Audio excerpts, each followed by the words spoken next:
Answered in kind, 36. On discernment, transmission, and the refusal to abdicate the inner throne. What most people inherit is not wisdom, but fragments. Not a single book, but a library with whole corridors missing, pages excised, annotations written over older ink, and bindings repaired by hands whose interests were not always transparent. And yet we pretend, out of fear more than conviction, that what we have received must be seamless, univocal, internally pristine. This pretense is not devotion, it is self-soothing. To insist that a vast, multivocal inheritance contains no contradiction is not an act of faith, it is an act of stabilization. It is the attempt to arrest ambiguity, so that one need not learn the harder art of discernment. The claim of perfect coherence is rarely about truth, it is about shelter. And yet, the opposite error is no less evasive. To declare the entire inheritance void, fraudulent, or false is simply certainty inverted. Both absolutism and total negation share the same pathology, the refusal to engage what is living, paradoxical, and demanding of judgment. For to say that a thing is wholly true is as careless as to say it is wholly false. Both statements collapse complexity into slogans. Both bypass the labor of interpretation. Both evade responsibility. What is required instead is discernment. That quiet, muscular faculty which refuses to outsource conscience, which can hold tension without panic, which can recognize that truth is not accessed through obedience, but through attentive participation. Discernment is costly. It demands maturity. It demands that one stand without intermediaries between oneself and meaning. And because this is frightening, many surrender it early, handing over a birthright in exchange for certainty, clarity, and belonging. This is how authority ossifies. When discernment is abdicated, another human steps in as arbiter, a priest, a pastor, a teacher, a tradition, an interpreter elevated beyond question. What begins as guidance calcifies into dominion. What was meant to awaken conscience becomes a mechanism for its suspension.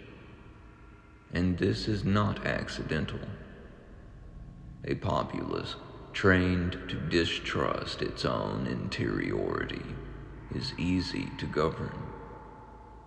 Yet, even this does not explain the full distortion, because meaning does not merely pass from text to reader, or from speaker to listener. It passes through nervous systems. No one remembers words whole. They remember impressions, resonances, injuries, consolations. Language decays into affect as it travels. What is transmitted is not the sentence, but the felt remainder. Thus, when one person speaks, another receives, not only the content, but the emotional valence shaped by their own fears, longings, and unresolved wounds. When they repeat it, they no longer relay meaning, they relay impact. The message is translated through sensation, then reissued as interpretation.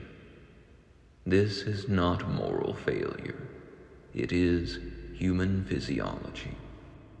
But when this process is denied, when people pretend their interpretation is identical to the original utterance, distortion hardens into dogma, feeling masquerades as fact, reaction becomes doctrine.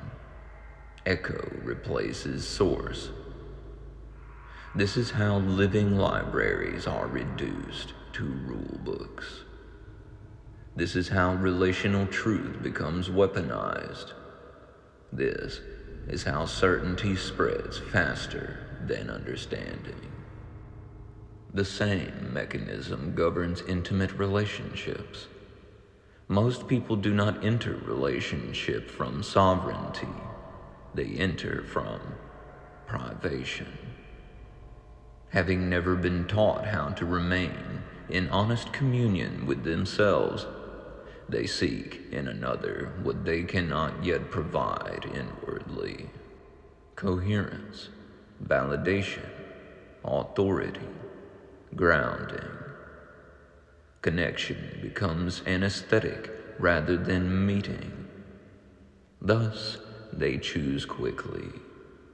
They tolerate incongruence. They endure disregard. They bargain with their own boundaries in exchange for proximity. And when concerns are voiced but not metabolized, when recognition is withheld, conflict proliferates. Not because of disagreement, but because of invisibility.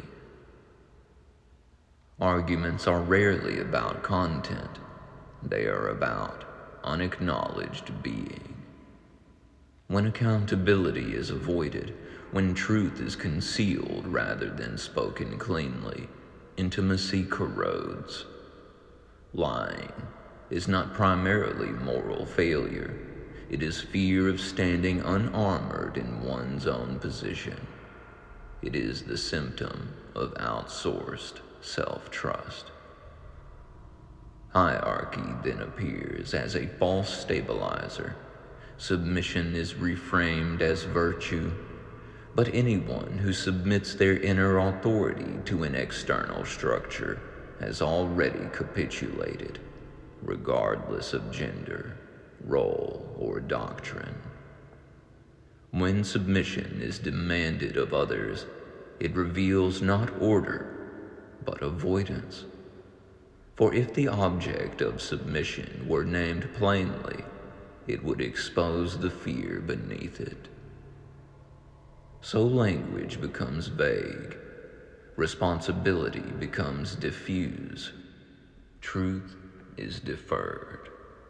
And yet, beneath all of this, the doctrinal rigidity, the relational desperation, the contempt for nuance, there lies a single recurring terror: the fear of being seen while unfinished.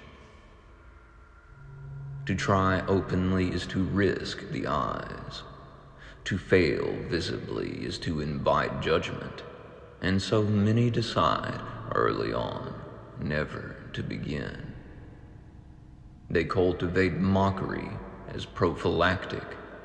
They harden themselves against embarrassment and mistake that hardness for strength.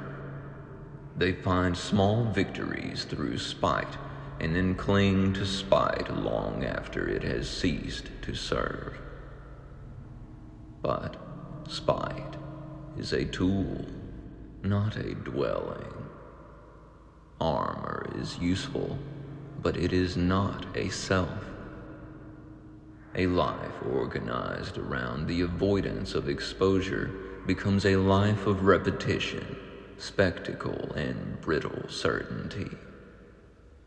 Growth is replaced by commentary. Becoming is replaced by dominance. And the unlived life announces itself loudly, hoping noise will substitute for meaning. Against this stands a quieter posture, the refusal to be enslaved by the eyes, the willingness to try, fail, and try again, the decision to remain sovereign within one's own interiority. To learn through trial and error is not weakness. It is the only way meaning is ever embodied. Some truths cannot be read, they must be attempted. Some knowledge arrives only through repetition, misstep, recalibration, and humility. And in that striving, unglamorous, visible, sincere, there emerges a form of dignity no hierarchy can confer and no doctrine can revoke. Discernment must, therefore, be paramount. Not to dismantle inheritance, but to honor it. Not to enthrone the self as infallible, but to refuse the abdication of conscience. Not to dissolve meaning into feeling, but to recognize feeling as a translator, not a judge. When discernment is reclaimed, authority returns to its rightful place as aid, not substitute. Relationship becomes meeting rather than rescue. Language regains its elasticity. Truth is no longer something one obeys, but something one participates in. And perhaps this is the quiet beatitude beneath it all. That we were never meant to be ruled by certainty, nor saved by submission, nor completed by another.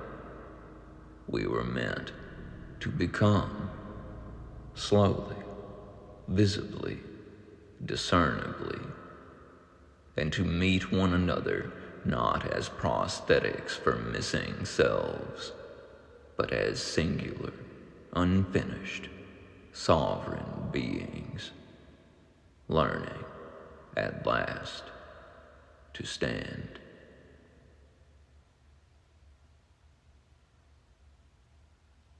Praise love and pass the compassion.